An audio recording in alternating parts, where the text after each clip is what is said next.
और जब सो गए हैं पंडित जी, भगवान ने अपनी योग माया को इशारा कर दिया। सोते हुए पंडित जी को भगवान ने द्वारका की बगीचे में डाल दिया। और जब आंख खुली तो ब्राह्मण देव सोचने लगे, बाजी वाह, कैसी लीला है प्रभु की। हम तो सो गए, सोते सोते आ गए, पता भी नहीं चला। द्वारपाल से पूछने लगे, भैया ये कौन सा द्वार है? जवाब दिया, ये द्वारका नगरी है। द्वारका नगरी? हाँ। जी बताओ, कन्हैया कहाँ मिलेंगे? तो वो द्वारपाल कहने लगा, सीधे चले जाओ, सीधे। हाँ हाँ, आलीशान भवन बना होगा, दरबार लगा होगा, उग्रसेन महाराज राजगद्दी पर बैठे होंगे, इस तरफ कन्हैया बैठे होंगे, इधर बलराम भैया बैठे होंगे, और बीच में उग्रसेन महाराज बैठे होंगे। चल दिए पंडित जी, पहुंच गए तो समस्त यादवों ने ब्राह्मण देव का उठ करके स्वागत किया, सत्कार किया। पूछने लगे, दाऊ भैया कहो ब्राह्मण देव। पंडित जी कहने लगे, भैया मैं आपकी सभा में पहली बार आया हूं, या हम किसी से परिचित नहीं हैं। ये बताओ तुम लोगों में कन्हैया कौन है? बलराम जी ने इशारा कर दिया, वो बैठो कुन्ना में कालो कलूटो डाम जैसे डरा। जो देखा पंडित जी ने भगवान कन्हैया की तरफ, दाऊ से कहने लगे, भैया मैं तुम्हारे श्याम से एकांत में बातचीत करना चाहता हूं। कोई बात नहीं, कोई बात नहीं। कन्हैया जाओ, पंडित जी तुमसे बातचीत करना चाहते हैं, एकांत में मिलो। पंडित जी को लेकर के कन्हैया एकांत में पहुंचे। कन्हैया ने पूछ दिया, पंडित जी कहां से आए? तो ब्राह्मण बोले, हे गिरधारी,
रुक्मिणी का प्रेम पत्र भगवान के हाथों में दिया पंडित जी ने।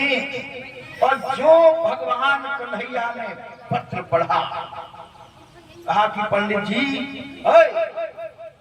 बात और ससुराल आ गया, रुक्मिणी से जाकर के कह देना वो रुक्मिणी ससुराल के साथ चली जाए, हम नहीं जा पाएंगे।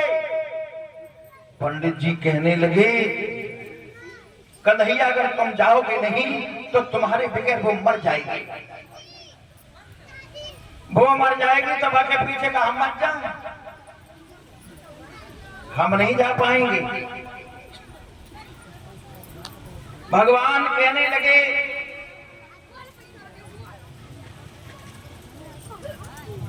देखो अगर पंडित जी हमें आपको साथ लेकर के चलना है तो द्वारका के फाटक तक चलना, 10-20 बार घास घास के गिर पड़ना, हम कोई ना कोई रास्ता निकाल लेंगे। चल दिए पंडित जी और कहने लगे, भैया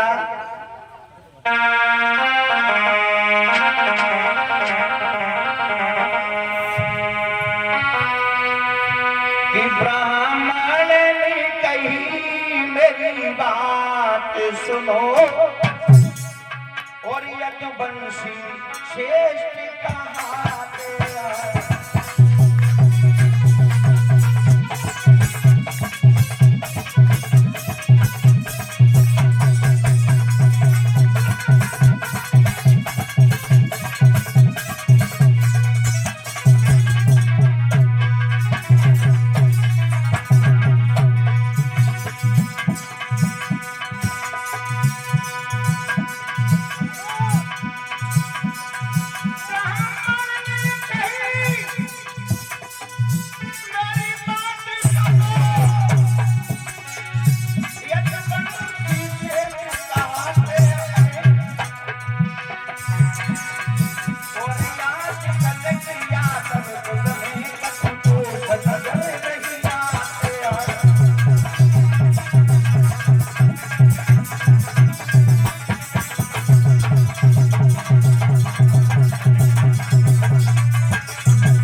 आज्ञा हमको दे दीजो, अपने घर को जाते हैं, अपने घर को।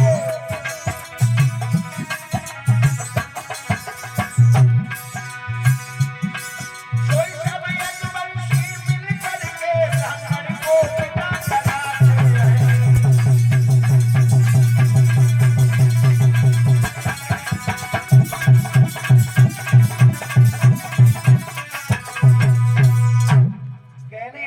अब हमें आज्ञा दे दो, मैं अपने घर के लिए जा रहा हूं। क्या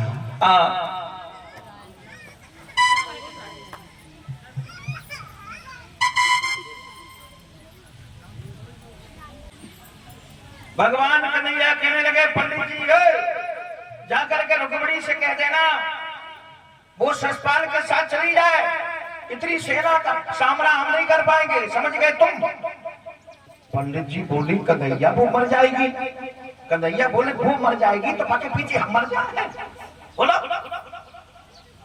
अगर तुम गांव से बाहर दे दो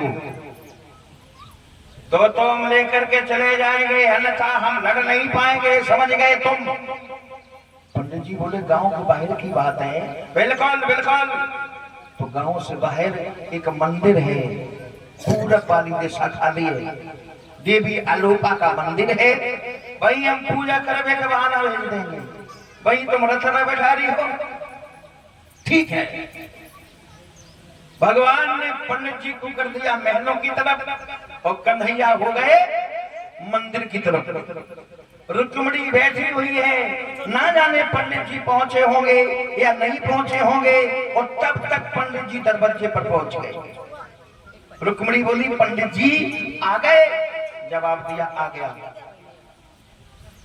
कहो हमें कौन कौन लेने आया है? पंडित जी कहने लगे चुप रहा, कौन कौन लेने आया है? वही पर तुम मरी जाती सपा डाम जैसो ड्राम, बाकी हाथ के चना तो चबे ना जाए। तूने कहा देख के जे फैसला करो। रुक्मिणी बोली पंडित जी तुमने हमारे श्याम को समझ नहीं पाया। क्या नहीं समझ पाया? तो रुक्मिणी बोली सुनो,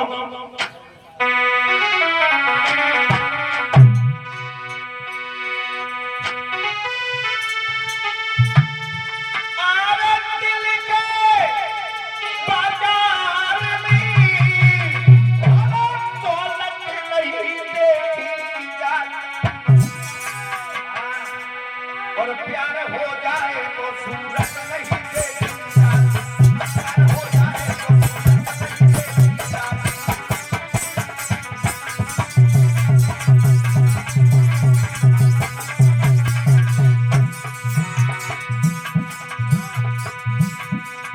प्रेमी लोग इसी पर किया करते हैं, प्रेम के नाम में वो प्राण दिया करते हैं।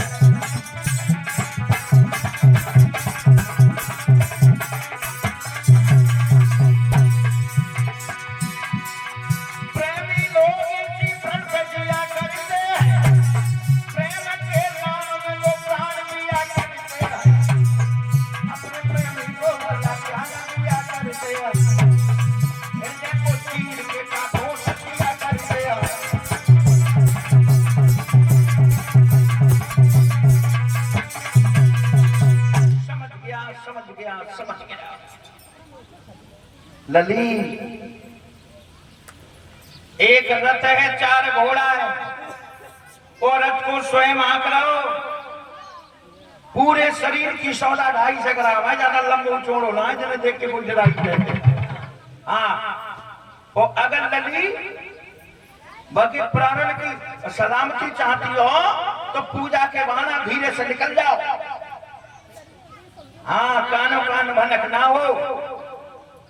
रुक्मणी बोली ठीक है पंडित जी, अब तुम जाओ। पंडित जी कान लगे, मतलब निकलियो, कोरी कोरी बिठरिया निकली, अब तुम जाओ। भूख लगी, भूख रोटी नहीं खवाई है। पंडित जी से रुक्मणी बोली, पंडित जी अगर मैंने खाना तुम्हें खिलाया, पंडित जी अरे भोजन तुम्हें जिवाए तो पंडित तेरा भलाई लगता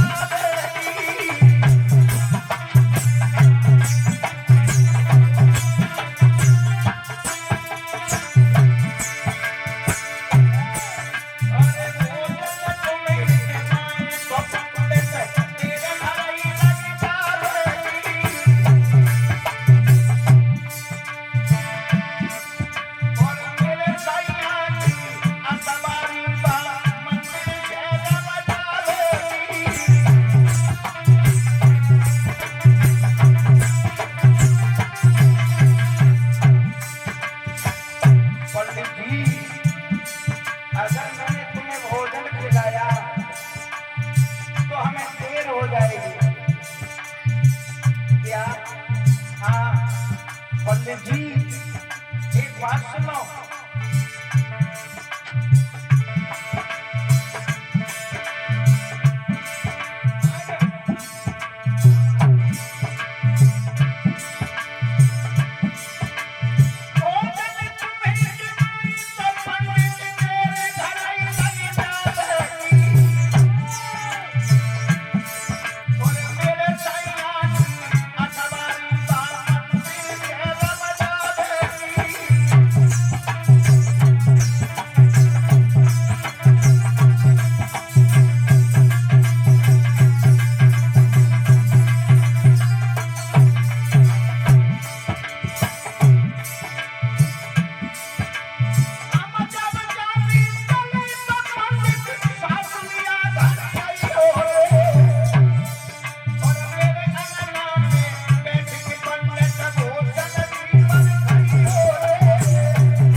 कोई बात नहीं, मेरा भोजन उधारा। जब तो सास के जहाँ चली जाइयो तो वहीं हम आवेंगे। पंडित जी कहने लगे, बिटिया ये बजली डोरियां और उतार के जाई, फेंके जाइयो।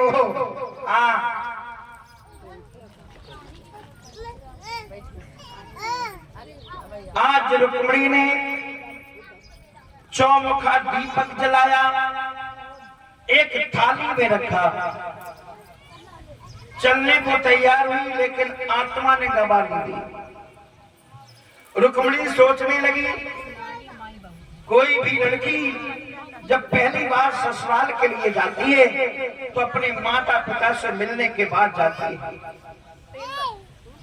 पहली मैं पापिन हूं जो अपनी माँ से भी मिलकर के नहीं जा रही। भले ही बात खुल जाए, भले ही खून खराब हो जाए, लेकिन बिना अम्मा को बताए हम घर से कदम। महाराज भीष्म की बेटी रानी एक कोने में मुंह छुपा करके रो रही थी। रुक्मिणी ने जाते जाते अपनी मैया की आंखों की पट्टी खोल दी और गोदी में बैठ गई। और रुक्मिणी बोली, मैया मेरी शादी कब हो जाएगी? कल। मैं ससुराल कब चली जाऊंगी? परसों। मैया पेट में हमारे भूखे उठते हैं, मन में यही आता है कि पहले हम तेरे गरे से लग के खूब रोए ले। रुक्मिणी की मां बोली, बेटी आज से रोवेगी तो तेरी आंखें सूज जाएंगी, पर जाइए तभी रोए लिए। अब अम्मा को का पतो रहे कि नहीं बिटड़िया कारू चकोर सती आए बाने तो गरे में बहिया डाल ली और रोए के बोली, मम्मी अरे दुल्हन बन के और चले गई सासुराल।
हाय 10-20 बिटरियां और तैयार हो ही गई तो मारी गुस्सा के मारे रुक्मिणी का उसे ना बोली। एक बोली चौबे ना ये बोलते क्यों ना। दूसरी बोली जिज्जी ब्याह है ताकि मारे चटकी जाती। तीसरी बोली बहना ब्याह तो सबके भाई, अब कहू को नहीं जल्दी हो जाए, कहू को 2 साल बाद हो। लेकिन देखो ये मतलब थोड़ी है जो संग की सहेलियों तो बोलो वो छोड़ दो। लेकिन रुक्मिणी ना है बोली, जा रही है पूजा करने के लिए। अरे धीरे धीरे रुक्मिणी चल भाई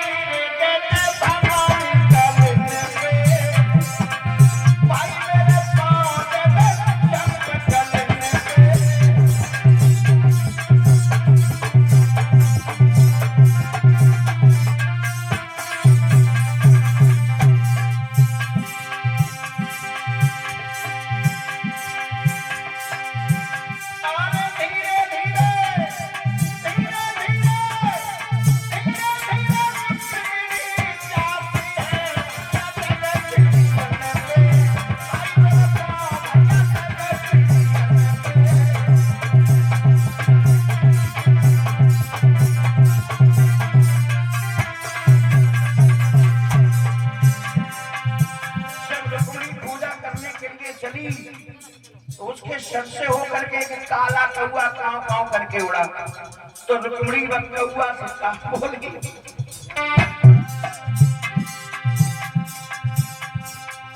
काका सब तने खाइए चुन चुन खाइए मांस, तुमने नामती खाइए मोर पलव में लंगट।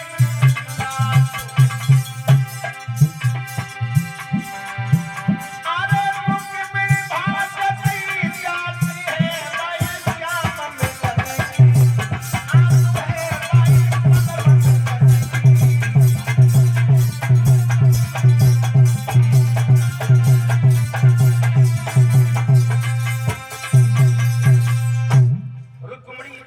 से नहीं बोली। पहुंच गई मंदिर पे। पूजा करने के बाद भगवान कन्हैया ने भी रथ पीछे से मंदिर के दरवाजे के सामने खड़ा कर दिया। रुक्मिणी पूजा करके निकली और जो कन्हैया ने देखो बारे पंडित एक बोलाई, तूने तो लाइन लगाई गई। जहां जहना है मालूम कि कौन सी रुक्मिणी है हमारी। अब रुक्मिणी के भी दिमाग में यही बात आई, ऐसा ना हो कन्हैया कहीं हमारे बदले को दूसरी लड़की को हाथ पकड़े रथ पे धर के ना लाए जाए कौन धोखे। जिस हाथ में कंकन बना हुआ था, रुक्मिणी ने कंकन वाला हाथ ऊपर उठाया। समझ गए भगवान कन्हैया जे ये चमक छल्लो। भगवान ने इशारा कर दिया, ए लड़की इधर आ। अब रुक्मिणी तो बोलना है पाई, तब तक दूसरी बिटरिया बोल पड़ी, तुम्हें मालूम नहीं है हमारे साथ राजा की बेटी है। समझ गए, किसे बुला रहे हो, हमसे बात करो। रुक्मिणी कांदा की राह ने बुलाया, मेरे तू काहे बीच में गुरु की नानी बन रही है। तू चुपचाप ना खड़ी रहे ना, एक तमाचे में तेरी आंखें निकल पड़े। हाय बाप बिटरिया हो ये चुप, हाय राजा की बिटिया। और एक बात और हम आपको बताते, बड़े आदमी के घर में कितने कुकुरम होए, पड़ोसी कब उठना है खोलिए क्योंकि वह को जूता मजबूत है। हाँ, और कहू गरीब के घर में कछु होने लगे, फिर देखो ये पैसा वाले भाई जिए नहीं नाएंगे। बड़े बाप की बिटिया बापे भकिया पड़ी तो बा हुई चुप। अब रुक्मिणी बढ़िया है और लबन लबन गुफारम मारने लगी। अब रुक्मिणी कन्हैया से बोली नमस्ते। कन्हैया बोले नमस्ते। रुक्मिणी बोली कहाँ रहते हो? कन्हैया बोले हर जगह। तो दूसरी बिटरिया बोली सपा से आज जिज्जी ने पूछी कहाँ रहा हर जगह। अब बिटरिया को जो मालूम ना है कन्हैया के लिए कोई भी जगह बाकी नहीं है। अब रुक्मिणी बोली तुम्हारी कमर में क्या है? कन्हैया बोले बसुरिया। तुम बजाए ले तो? कन्हैया बोले आहा। तो तुम जब बसुरिया बजाए के सुनाए दे। कन्हैया बोले ना। जानते हैं कन्हैया हमने बजाई बसुरिया, दुश्मन चारों तरफ खड़े सब टूट रही बसुरिया। रुक्मिणी बोली तो तुम बजा करके सुना नहीं सकते हो तो कम से कम हमें दिखा तो सकते हो। कन्हैया बोले हम दिखाएंगे भी नहीं। रुक्मिणी बोली सो इतनी कीमती ना है जो दिखाए ना सकता। कन्हैया बोले अगर कीमत ही पूछती हो तो सुनो, जब बसुरिया की कीमत कितनी है सुनो।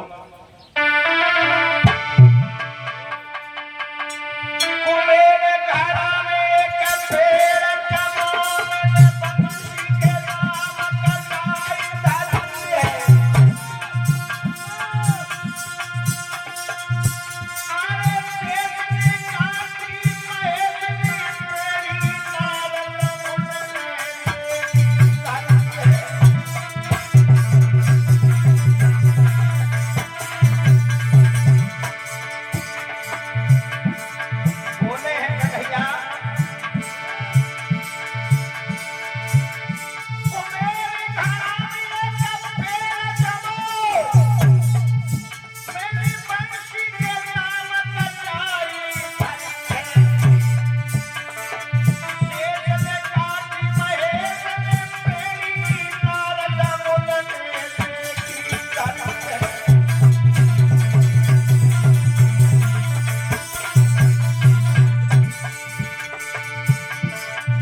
कहने लगी कम से कम हमें दिखाई दे, देखने के बाद तुम्हारी बंसी को वापस कर दूंगी। कन्हैया बोले देखोगी? कहा हाँ। कन्हैया ने बंसी को देवे को हाथ करो, रुक्मिणी ने बंसी को पकड़े को हाथ करो। भगवान ने झपट की बंसी तो अपनी गोदी में गिराई ली। क्या करो? बुरी करो जो करवे काजे गए थे भाई।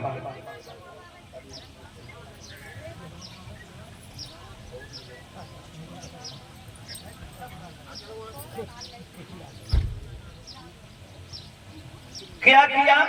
भगवान ने बंसी को अपनी गोदी में गिरा दिया।